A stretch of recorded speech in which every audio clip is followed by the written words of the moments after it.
اعوذ باللہ من الشیطان الرجیم بسم اللہ الرحمن الرحیم وَأَوْفُوا بِالْعَهْدِ إِنَّ الْعَهْدَ كَانَ مَسْئُولًا وَأَوْفُوا الْكَيْلَ إِذَا كِلْتُمْ وَزِنُوا بِالْقِسْطَاسِ الْمُسْتَقِيمِ ذَلِكَ خَيْرٌ وَأَحْسَنُ تَأْوِيلًا۔ اور اپنے عہد کو وفا کرو، بے شک عہد کے بارے میں سوال کیا جائے گا، اور ناپ پورا کرو جب تم ناپو، اور وزن کرو تو سیدھی ترازو کے ساتھ کرو، یہی بہتر بھی ہے اور اپنے انجام کے لحاظ سے بھی احسن ہے۔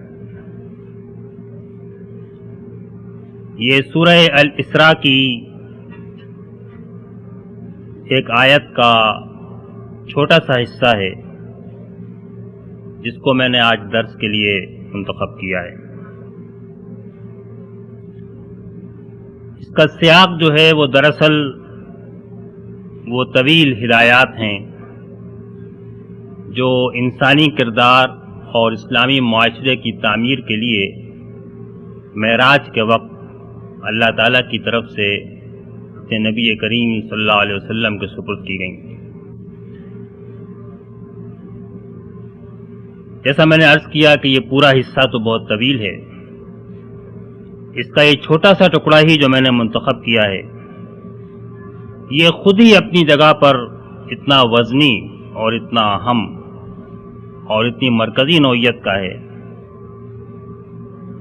کہ اسی ایک حصے کو اگر لے کر ہم سمجھ لیں اور اس پر عمل کریں یا اس کی تفصیل میں جانا چاہیں تو وہ ایک طویل نشست کے لیے بالکل کافی ہے۔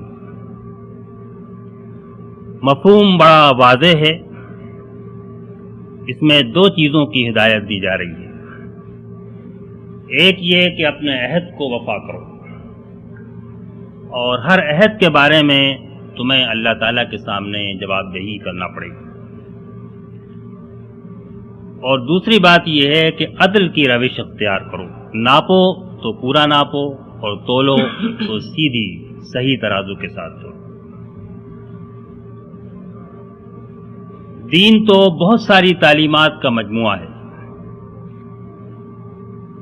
لیکن بعض دین کی اقدار اور تعلیمات ایسی ہیں جو اپنی اہمیت کے لحاظ سے اس میں چوٹی کی حیثیت رکھتی ہیں۔ سب سے زیادہ نمایاں قرآن مجید میں انہی کو کر کے پیش کیا گیا ہے، اور اپنی گہرائی کے لحاظ سے وہ اتنی گہری ہیں کہ دراصل پورے کردار اور معاشرے کی عمارت انہی چیزوں کے اوپر قائم ہوتی۔ یہ بہت زیادہ نہیں ہے، حق پرستی اور حق کے اوپر استقامت، سچائی، وفائے عہد، عدل، احسان اور رحمدلی، یہ وہ چیزیں ہیں کہ جو دین کے جتنے بھی تفصیلی احکام آپ کو ملیں گے ان کی روح اور ان کی بنیاد انہی صفات کے اوپر قائم ہے۔ اور دین کی جو عمارت ہے اس میں اگر کسی چیز کو اللہ تعالیٰ کے ہاں سب سے بڑھ کر وزن دیا جائے گا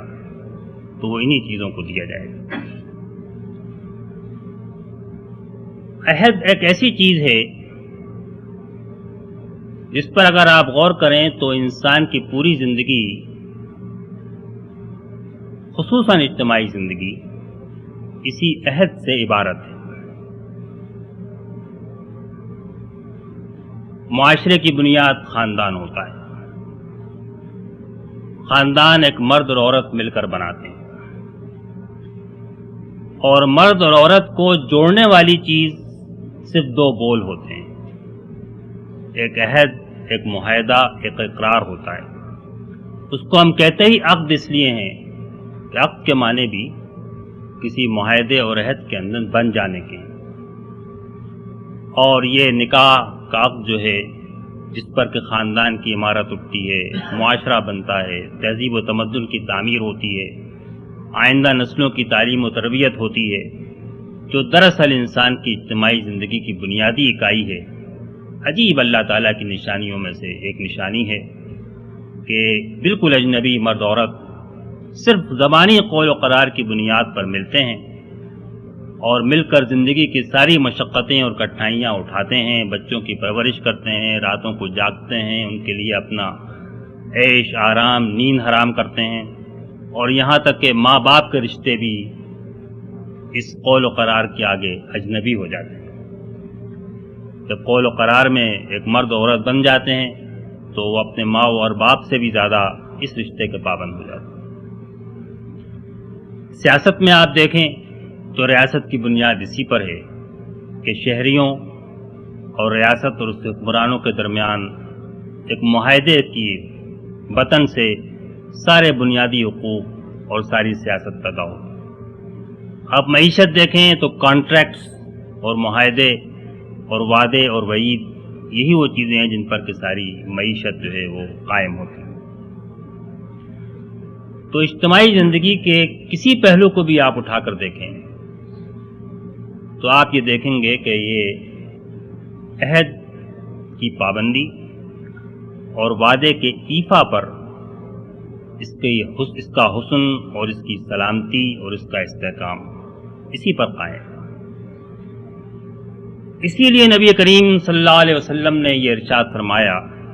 کہ لا دین لہ لمن لا عہد لہ، جس کے پاس عہد نہیں ہے اس کے پاس دین نہیں، اس لیے کہ دین تو زندگی بسر کرنے کا نام ہے، اور جو اپنے عہد کو پورا نہیں کر سکتا وہ دراصل دینداری کا مدعی نہیں ہو سکتا، اس کے پاس دین نہیں ہو سکتا۔ عہد کی ایک نوعیت تو وہ ہے کہ جو ایک انسان دوسرے انسان کے درمیان ہوتی ہے، لیکن قرآن مجید نے تو اس عہد کو اتنے وسیع معنوں میں استعمال کیا ہے کہ پورا کا پورا دین اور پوری کی پوری انسانی زندگی اسی عہد کے اوپر استوار ہوتی ہے، اور اس نے ایک نہیں بلکہ کئی قسم کے عہد ہیں جن کا ذکر کیا ہے، جن کے اندر کہ ہم اور آپ بحیثیت مسلمان کے بھی اور بحیثیت انسان کے بھی بندے ہوئے۔ سب سے پہلے وہ اشارہ کرتا ہے اس عہد کی طرف جو کوئی عہد ازلی ہے۔ جب اللہ تعالیٰ نے ساری مخلوق سے یہ پوچھا کہ الستُ بربکم، کیا میں تمہارا مالک اور آقا اور رب نہیں ہوں؟ قالوا بلا، لوگوں نے کہا کہ ہاں۔ اس نے پوچھا اور ہم نے اقرار کیا، یہ اپنی جگہ پر ایک معاہدہ ہو گیا۔ ہم نے اس بات کو مان لیا کہ وہی مالک ہے اور وہی حاکم ہے اور وہی آقا ہے اور وہی رب ہے اور وہی ہماری ساری عبودیت اور بندگی اور پوجا اور پرستش اور اطاعت کے واحد مستحق ذات ہے۔ بلا کے لفظ میں پورا عہد آ گیا۔ ممکن ہے آپ یہ کہیں کہ ہم کو تو یہ عہد کرنا یاد نہیں ہے اور ہمارے حافظے میں کہیں محفوظ نہیں ہے کہ ہم نے کوئی عہد اس قسم کا اپنے رب سے باندھا ہے۔ تو عہد دراصل دو قسم کے ہوتے ہیں، ایک وہ عہد ہے کہ جو زبان سے قول و قرار سے لکھ پڑھ کے ہوا کرتا ہے، اور ایک وہ عہد ہے کہ جو معاملے اور تعلق کی نوعیت کے اندر مستور و پوشیدہ ہوتا ہے۔ مثلاً اگر آپ کو کہیں سے تقرری کا پروانہ نہ بھی ملے اور آپ کام پہ جانا شروع کر دیں اور مہینہ ختم ہونے پر تنخواہ وصول کر لیں تو اس کے معنی یہ ہے کہ دراصل آپ نے ملازمت اختیار کر لی، اب اس کی ضرورت نہیں رہی، یہ بالکل ضروری نہیں ہوا کہ آپ لکھا پڑھی کریں یا زبان سے اس بات کا اقرار کریں۔ تو جو بندہ اللہ کی بنائی ہوئی چھت کے نیچے رہتا ہے، اس کے بنائے ہوئے فرش کے اوپر سوتا اور چلتا ہے، اس کی اگائی ہوئی کھیتی میں سے رزق کھاتا ہے اور پیٹ بھرتا ہے، اور اس کی دی ہوئی آنکھ سے دیکھتا ہے اور کان سے سنتا ہے، وہ دراصل اتنا بھرپور حصہ اس کی ربوبیت سے وصول کر رہا ہے کہ وہ خود بخود اس عہد کے اندر بن گیا کہ الستُ بربکم قالوا بلا۔ اسی لیے اللہ تعالیٰ نے جب قرآن مجید کے شروع میں عبودیت کی دعوت دی اسی واسطے سے دی، یا ایھا الناس اعبدوا ربکم الذی خلقکم، جس نے تم کو پیدا کیا، آسمان کو چھت بنایا، زمین کو فرش بنایا اور زمین سے ساری روزی اگائی۔ تو اب کسی اور دلیل کی، معاہدے کی، زبانی اقرار کی ضرورت نہیں، اور یہ وہ عہد ہے جس کے اندر کہ ہر انسان جو اللہ تعالیٰ کے دسترخوان پہ کھاتا ہے، اس کے گھر میں رہتا ہے، اس سے اپنے جسم کو وصول کرتا ہے اور اس کو استعمال میں لاتا ہے، وہ اس عہد کے اندر بن جاتا ہے۔ اس سے آگے بڑھ کر ایمان خود ایک عہد ہے۔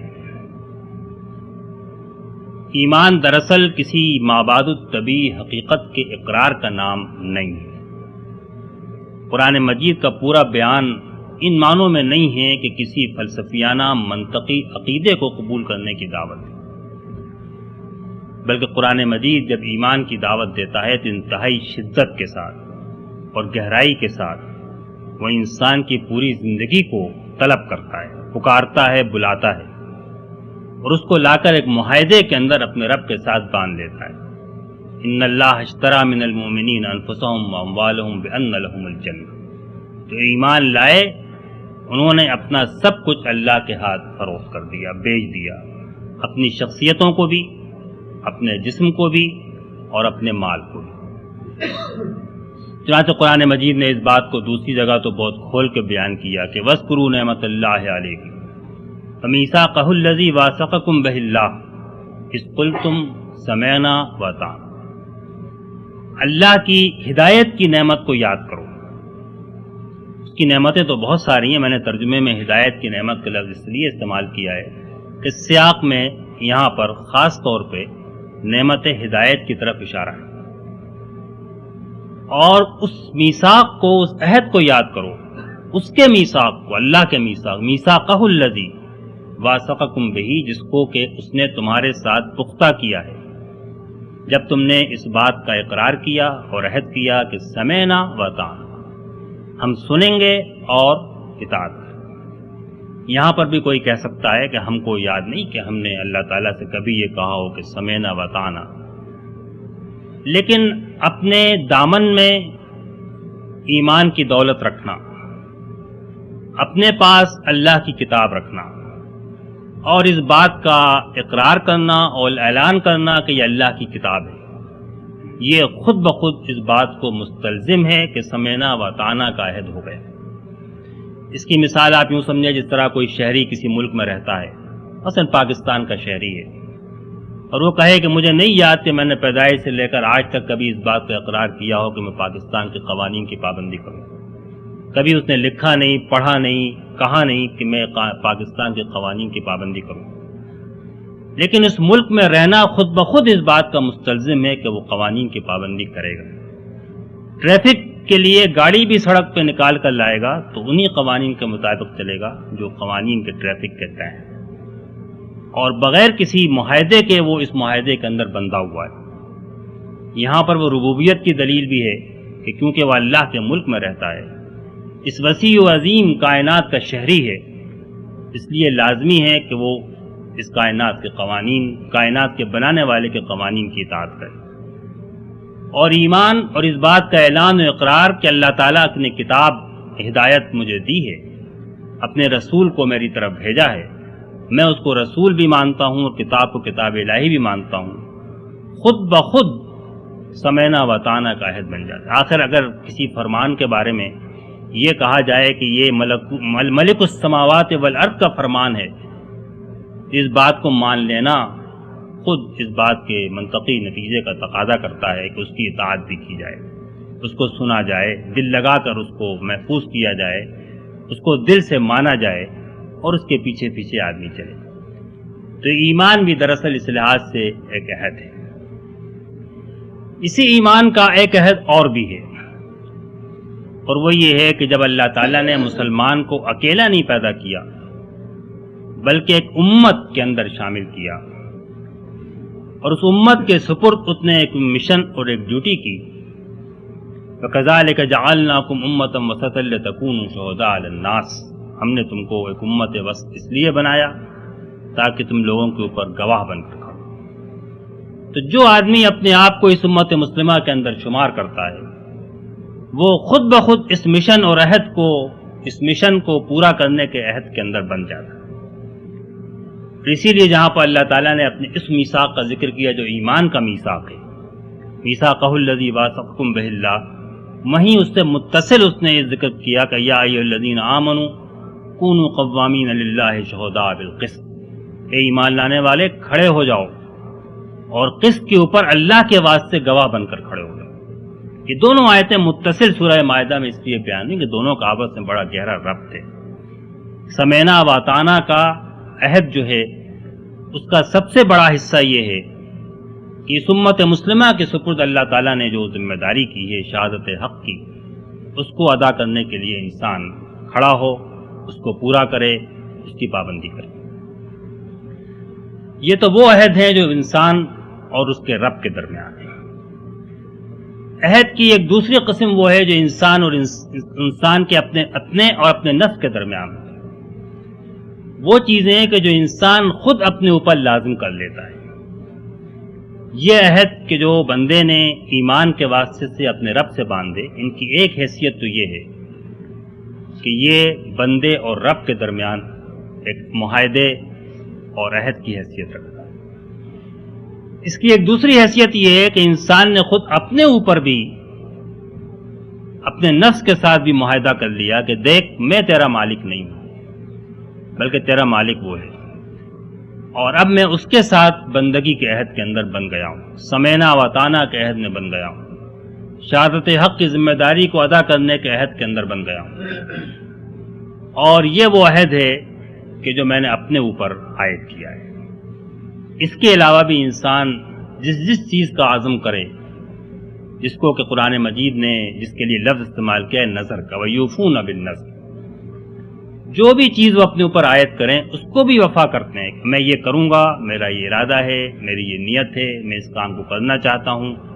یہ سب عہد ہے۔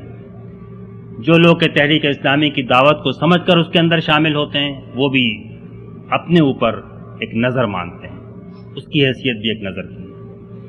جو کہ تحریک کے اندر کھڑے ہو کر رکنیت کے اور امارت کے بڑے بڑے عہد نامے پڑھتے ہیں اللہ رب العالمین کو گواہ کر کے، یہ بھی وہ سارے عہد ہیں کہ جو انسان اپنے اوپر عائد کرتا ہے، اور جس سب کے بارے میں ان العہد کان مسئولا،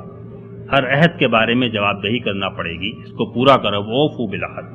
عہد کو پورا کرو، اس کے بارے میں جواب دہی کرنا پڑے گی۔ پھر عہد کی تیسری قسم وہ ہے جو انسان کے درمیان، انسان دوسرے انسان سے جو بھی وعدہ کرے اس کو پورا کرنا لازمی اور ضروری ہے۔ ایک واقعہ کہیں پڑھا ہوا یاد آتا ہے کہ نبی کریم صلی اللہ علیہ وسلم سے کسی شخص سے بات ہوئی کہ تم یہاں میرا انتظار کرنا اور میں یہاں آ کر تم سے ملاقات کروں۔ آپ 3 دن وہاں پر اس کا انتظار کرتے رہے۔ میں کل آؤں گا، 8 بجے آؤں گا، 9 بجے آؤں گا، یہ بھی ایک عہد ہے کہ جو انسان دوسرے انسان کے ساتھ ہر وعدے کی پابندی جو ہے وہ ضروری اور لازمی ہے۔ جو بات میں نے شروع میں آپ سے عرض کی تھی کہ دراصل یہ عہد دین کے اندر بالکل بنیادی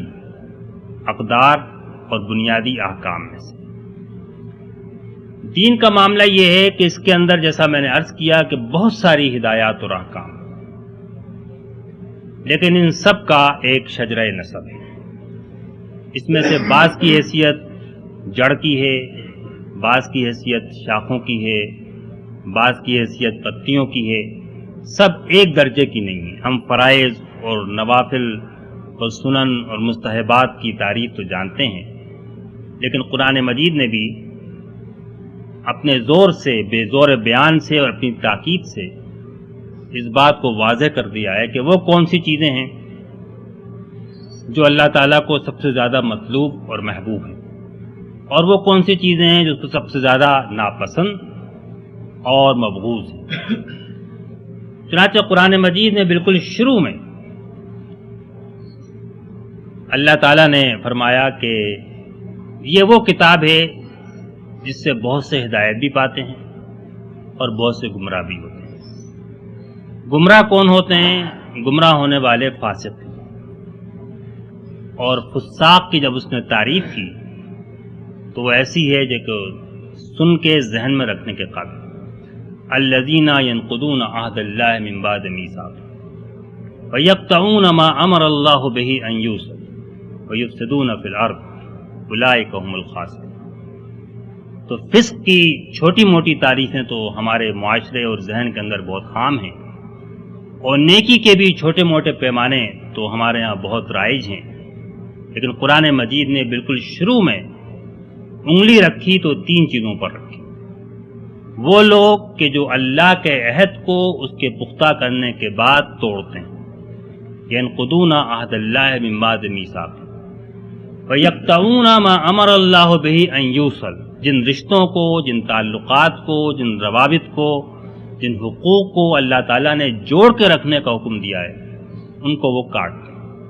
ویفسدون فی الارض، اور اللہ کی زمین میں فساد مچاتے پھرتے۔ یہ وہ لوگ ہیں کہ جو اللہ کی کتاب سے ہدایت نہیں حاصل کرتے۔ اور جہاں اس نے متقین کی تعریف کی تو فرمایا کہ دیکھو نیکی یہ نہیں ہے ظواہر مشرق و مغرب کی طرف رخ کر لینا، یہ نیکی نہیں ہے۔ لیس البر ان تولوا وجوہکم قبل المشرق والمغرب، یہ نیکی نہیں ہے، بلکہ ایمان اور اللہ کی راہ میں مال خرچ کرنا اور نماز قائم کرنا اور زکوٰۃ دینا، والموفون بعہدہم اذا عاہدوا، اور وہ جو جب عہد کرتے ہیں تو اپنے عہد کو پورا کرتے ہیں۔ یہ دراصل وہ چیز ہے کہ جو قرآن مجید نے ایک جگہ نہیں بلکہ کئی جگہ کھول کر بیان کی۔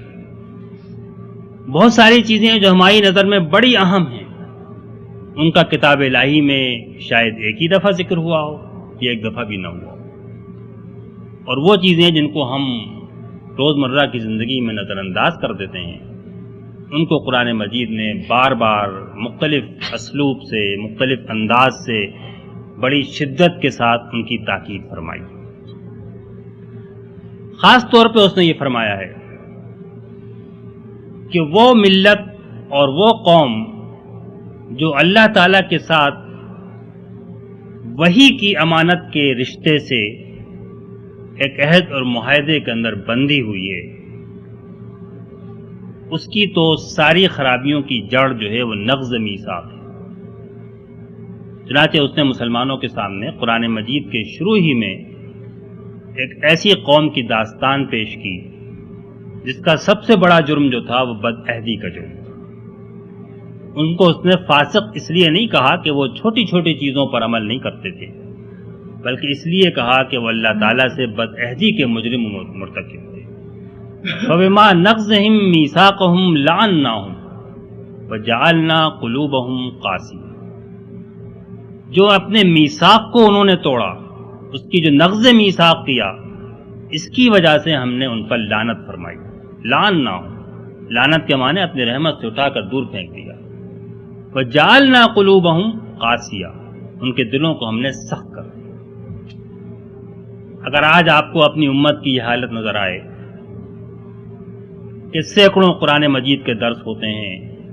صبح شام مسلمان ممالک کے اندر لوگ ممبروں پر واعظ کہتے ہیں، رمضان میں کھڑے ہو کے لوگ پورا قرآن مجید سنتے ہیں، دین کا علم، دین کے اوپر واعظ، دین کے اوپر کتابیں، دین کے اوپر تقریریں، اس کی کوئی کمی نہیں ہے، لیکن نہ آنکھیں نم ہوتی ہیں، نہ دلوں سے کوئی کھیتی اٹھتی ہے، نہ زندگی میں کوئی تبدیلی آتی ہے، نہ ملت کی حالت بدلتی ہے، تو دراصل اس کی وجہ جو ہے وہ یہی ہے۔ وَجَعَلْنَا قُلُوبَهُمْ قَاسِيَةً، ان کے دلوں کو سخت کر دیا ہے۔ اب نہ کتاب الہی اثر کرتی ہے، نہ واعظ اثر کرتا ہے، نہ نصیحت اثر کرتی ہے، نہ ہدایت اثر کرتی ہے، کوئی چیز کام نہیں آتی۔ اسی لیے جب اللہ تعالیٰ نے ایک بگڑی ہوئی مسلمان قوم سے خطاب کیا تو اس نے ان کو سب سے پہلی دعوت یہی دی، یا بنی اسرائیل اذکروا نعمتی التی انعمت علیکم فاوفوا بعہدی اوف بعہدکم، اے بنی اسرائیل میری اس ہدایت کی نعمت کو یاد کرو جو میں نے تمہارے اوپر کی، اور میرا جو عہد تمہارے ساتھ ہے اس کو پورا کرو۔ تو جو میرا عہد تمہارے ساتھ ہے میں اس کو پورا کروں۔ تو قرآن مجید نے بگڑی ہوئی مسلمان امت جو اس وقت موجود تھی، وہ امت جو اس وقت حامل کتاب تھی، مدعی ایمان تھی، جو وحی کی اپنے آپ کو امانت دار کہتی تھی، جو توحید کی پرستش کی دعویدار تھی، وہ یہود و نصارہ کی امتیں تھیں۔ اللہ تعالیٰ نے دونوں کی طرف اشارہ کیا کہ ان دونوں نے اپنے عہد کو، ایک اپنے عہد کو بھول گئے اور دوسرے نے کھلم کھلا اپنے عہد کی خلاف ورزی کی۔ اور اس کے نتیجے میں ایک کے اوپر لعنت ہوئی، اس کے دلوں کو سخت کر دیا گیا، اور دوسرے کے درمیان وَأَغْرَيْنَا بَيْنَهُمُ الْعَدَاوَةَ وَالْبَغْضَاءَ، ان کے درمیان ہم نے دشمنی ایسی ڈال دی کہ ایک دوسرے کا خون بہاتے رہے، ایک دوسرے کو مارتے رہے، ایک دوسرے کے ان کے درمیان ہم نے دشمنی ایسی ڈال دی کہ ایک دوسرے کا خون بہاتے رہے، ایک دوسرے کو مارتے رہے، ایک دوسرے کے دشمن بنے۔ یہ سب جو صلہ ملا، یہ سب جو افتاد پڑی، یہ اسی عہد کو بھول جانے کی وجہ سے، نسوا حظا مما ذکروا بہ، اور اس عہد کو توڑنے کی وجہ سے۔ تو ہر عہد کے بارے میں سوال ہوگا، اور انفرادی طور پہ سوال تو قیامت کے روز ہوگا،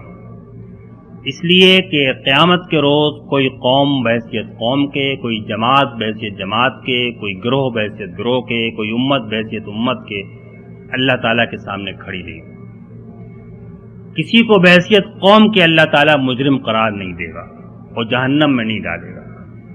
ہر شخص اکیلا اکیلا اللہ کے سامنے جائے گا۔ قرآن مجید نے کہا ہے کہ فردہ ہر ایک ایک کر کے آئے گا، اور ہر ایک کو یہ جواب دینا پڑے گا کہ اس نے اپنے زندگی کے معاملے میں عہد کو کتنا پورا کیا۔ اس لیے افراد کی بدعہدی کی تو سزا لازماً آخرت میں ملے گی۔ فمن نکث فانما ينکث علی نفسہ، جو عہد کو توڑتا ہے تو اس کا وبال اس کے نفس کے اوپر پڑتا ہے۔ ومن اوفی بما عاہد علیہ اللہ فسیؤتیہ اجرا عظیما، اور جس نے اس عہد کو پورا کر دیا جو اس نے اللہ کے ساتھ باندھا ہے تو اللہ تعالیٰ اس کو بڑا اجر عظیم عطا فرمائے۔ لیکن قوموں اور جماعتوں کا اجر اسی دنیا کے اندر ہے، اور ان کی سزا بھی اسی دنیا کے اندر ہے۔ جب قومیں اور جماعتیں اور امتیں اللہ تعالیٰ کے ساتھ نافرمانی پر کمر باندھ لیں یا بدعہدی کریں تو پھر اس کی سزا ان کو اسی دنیا کے اندر ملتی ہے۔ وہ زوال کی طرف جاتی ہیں، مصیبتیں اور ادبار ان کے اوپر طاری ہوتا ہے، ذلت اور مسکنت ان کے اوپر ڈال دی جاتی ہے۔ ضربت علیہم الذلۃ والمسکنۃ، اللہ کا غضب جو ہے ان کے اوپر مسلط ہوتا ہے۔ باؤ بغضب من اللہ، یہ ساری کی ساری سزائیں یہیں پر ہوتی ہیں۔ اور جو اس عہد کو پورا کرے تو قوموں اور جماعتوں کو ان کا اجر بھی یہیں پر ملتا ہے۔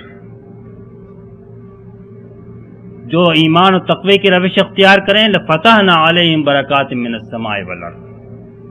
تو پھر ہم ان کے اوپر آسمان و زمین سے برکتیں جو ہیں وہ کھول دیتے ہیں۔ اور اگر وہ دین کو قائم کریں تو ہم لاکلوا من فوقہم ومن تحت ارجلہم، وہ اوپر سے بھی کھاتے ہیں اور نیچے سے بھی کھاتے ہیں۔ اور اگر وہ استغفار کے اوپر چلیں تو اللہ تعالیٰ یرسل السماء علیہم مدرارا، آسمان سے بارشیں برساتا ہے اور زمین کی کھیتیاں اگاتا ہے اور مال و دولت کے اندر تعداد میں اضافہ کرتا ہے۔ یہ ساری کی ساری نعمتیں اس نے دنیا کے اندر وعدہ کیا ہے، اور یہ قوموں اور جماعتوں اور تہذیبوں کا حصہ ہے۔ اور افراد جو ہے وہ اپنے اعمال کے لیے اپنی نیت کے مطابق، اپنے عمل کے مطابق، اپنی کوشش کے مطابق وہ اللہ تعالیٰ کے ہاں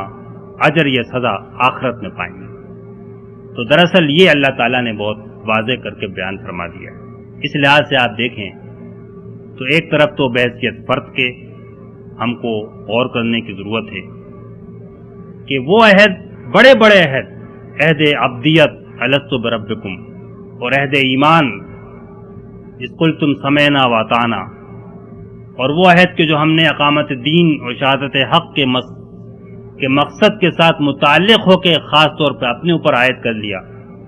اور وہ عہد کے جو ہم روز باندھتے رہتے ہیں آپس میں ایک دوسرے کے ساتھ بھی، ان کے بارے میں تو ہم کو غور کرنا چاہیے کہ کیا ہم اللہ تعالیٰ کے سامنے جواب دہی کرنے کے لیے تیار ہیں۔ ان العہد کان مسئولا، اس لیے کہ ہر عہد کے بارے میں جواب دینا پڑے گا کہ کہاں تک اس کو پورا کیا۔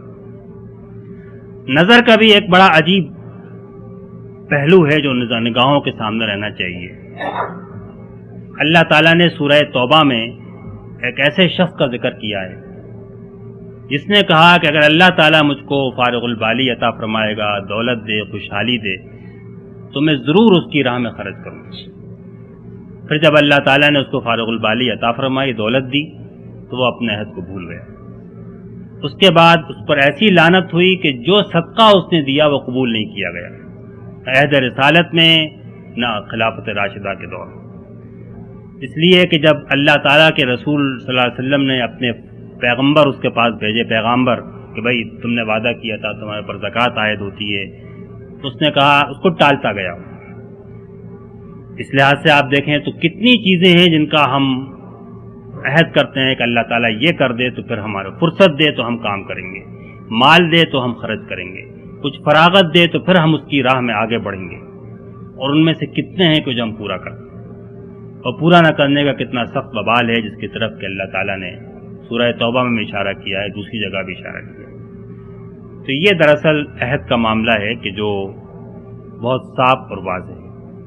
اور جیسا میں نے کہا کہ دراصل پورا دین اسی سے عبارت ہے، اس لیے کہ پوری زندگی اسی پر قائم ہے۔ لا دین لہ لمن لا عہد لہ،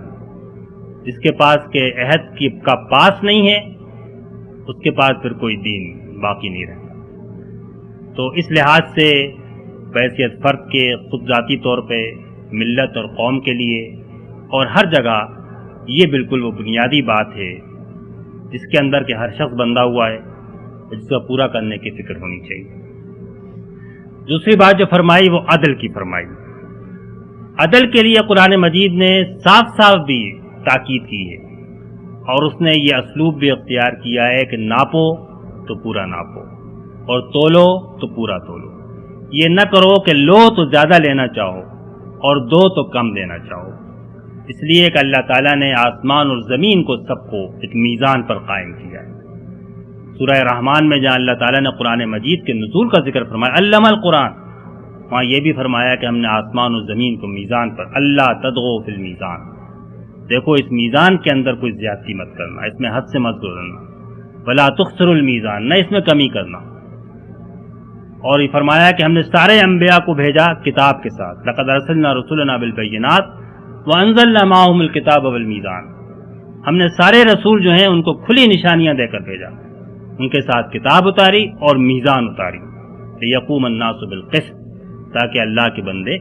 انصاف کے اوپر قائم ہوں۔ تو یہ عدل جو ہے یہ اس نے دوسری یہیں پر تاکید فرمائی ہے،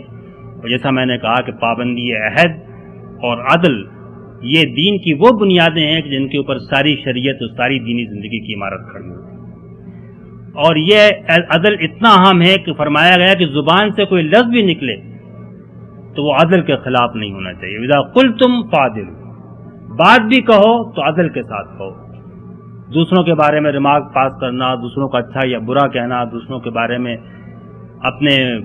مختلف قسم کی باتیں کرتے رہنا، اس میں بھی اس بات کا خیال ہونا چاہیے کہ جو بات زبان سے نکلے وہ عدل کی ترازو سے گری ہوئی نہ ہو۔ اذا قلتم فاعدلوا، جو بات کہو عدل کے ساتھ کہو۔ دشمن کے ساتھ بھی معاملہ ہو، ولا یجرمنکم شنآن قوم علی الا تعدلوا اعدلوا هو اقرب للتقوی، کسی کی دشمنی بھی تمہیں اس بات پر نہ لے جائے کہ تم ان کے ساتھ انصاف نہ کرو، انصاف کرو، اس لیے کہ یہی تقوی کی یہی جو ہے تقوی ہے کہ قریب ہے۔ یہ سورہ مائدہ کی آیت ہے پھر، جس میں یہ سارے دوسرے عہد کا بھی ذکر ہے اور بنی اسرائیل کی تفصیل کے ساتھ بیان ہوا ہے، اور جو صورت شروع اس آیت سے ہوتی ہے یا ایھا الذین آمنوا اوفوا بالعقود، سورہ مائدہ کا سر نامہ جو ہے وہ انہی تین الفاظ سے، اے ایمان لانے والو اپنے عہد جن کے اندر تم بندھے ہوئے ہو ان کو ایفا کرو، ان کو پورا کرو۔ پھر اس میں ہر قسم کے عہد کا ذکر ہے، شریعت کا ذکر بھی ہے، اور جانوروں کے حلال اور حرام ہونے کا ذکر بھی ہے، اور دشمنوں کے خلاف بھی عدل کرنے کا حکم ہے، اور امت مسلمہ کے مقصد کا بھی ذکر ہے، اور پھر بنی اسرائیل کی اور عیسائیوں کا پورا ذکر موجود ہے۔ تو اعدلوا هو اقرب للتقوی، تو یہ دراصل پوری شریعت اور دین کی بنیادیں جو ہیں ان میں سے یہ دو بڑی اہم چیزیں ہیں، ایک وفا عہد اور دوسرے عدل، اور یہ وہ چیزیں ہیں جن کو قیامت کے روز جن کی بنیاد پر بندہ اللہ تعالیٰ کی رضا کا مستحق ہو۔ یہ نہ ہو تو آپ سمجھیں کہ صرف نماز روزے یہی کام آئیں گے۔ تو میں اپنے اس قرآن مجید کے درس کو اس حدیث پر ختم کرنا چاہوں گا، جس میں کہ حضور صلی اللہ علیہ وسلم نے ایک دفعہ اپنے ساتھیوں سے پوچھا کہ تدرون من المفلس، کیا تم جانتے ہو کہ غریب مفلس آدمی کون ہے؟ تو انہوں نے کہا کہ المفلس فینا من لا درہم لہ ولا متاع، ہمارے درمیان تو مفلس وہ ہے جس کے پاس روپیہ نہ ہو، پیسہ نہ ہو، درہم نہ ہو، دینار نہ ہو، سونا چاندی نہ ہو، مکان نہ ہو، گاڑی نہ ہو۔ فرمایا کہ نہیں، میری امت کے اندر مفلس جو ہے وہ آدمی جو قیامت کے روز آئے گا بے صیام و صدقۃ، نماز بھی لے کر آئے گا اور روزہ بھی لے کر آئے گا اور صدقہ بھی لے کر آئے گا، اور اس حال میں آئے گا کسی کو گالی دی ہوگی، کسی کا مال کھایا ہوگا، کسی کا خون بہایا ہوگا، کسی کی بدگوئی کی ہوگی، اور اس کے بعد یہ سب مدعی وہاں پر کھڑے ہو جائیں گے کہ ہمارے حقوق کا فیصلہ کیا جائے۔ تو اللہ تعالیٰ سب سے پہلے تو اس کی جتنی نیکیاں ہیں وہ مدعیوں کے یوتا ھذا من حسناتہ و ھذا من حسناتہ، اس کو دے گا اور اس کو دے گا اور اس کو دے گا، ساری نیکیاں نکال کے وہ دیتا جائے گا، اور وہ ساری نیکیاں نماز روزے صدقات کی وہاں ختم ہو جائیں گی۔ اس کے بعد بھی اگر دعوے پورے نہ ہوں گے تو پھر مدعیوں کے گناہ لے کر ان کے کھاتے میں ڈالے جائیں گے، یہاں تک کہ طرح فی النار، وہ منہ کے بل آگ میں ڈال دیے جائیں گے۔ تو جو کچھ وہاں پر یہ وفائے عہد اور عدل اور حقوق کی ادائیگی، یہ وہ چیزیں ہیں کہ جو اصل کرنسی ہے جو وہاں پر چلے گی، اور جن کے بارے میں باس پرس ہوگی، جن کے بارے میں پوچھا جائے گا۔ اور یہ کرنسی پاس نہ ہو اور آدمی چاہے کہ صرف وہ اللہ تعالیٰ کی عبادات کے بل پر آگے چلا جائے گا، تو عبادت کے مفہوم میں تو خود یہ ساری چیزیں شامل ہیں۔ صرف مراسم عبادات انسان کو نہیں لے کر جائیں گے، لیکن مراسم عبادات اس سیرت و کردار کی تعمیر کے لیے لازمی و ناگزیر ہیں کہ جو اللہ کے راستے پر چلنے، وفا عہد اور عدل اور حق پسندی اور حق پرستی اور احسان اور رحمت، ان صفات کو پیدا کرتا ہے، جس سے دراصل ایک حسین اور دلکش سیرت کا نقشہ بنتا ہے، جو کہ خود اپنے لیے بھی دنیا اور آخرت میں کامرانی کا باعث ہوتی ہے، اور دوسروں کے لیے بھی دلکش و شیرین ان کے دلوں کو مسخر کرنے والے ہوتی ہے۔ اللہ تعالی ہمیں اپنے عہد کو وفا کرنے کی توفیق عطا فرمائے،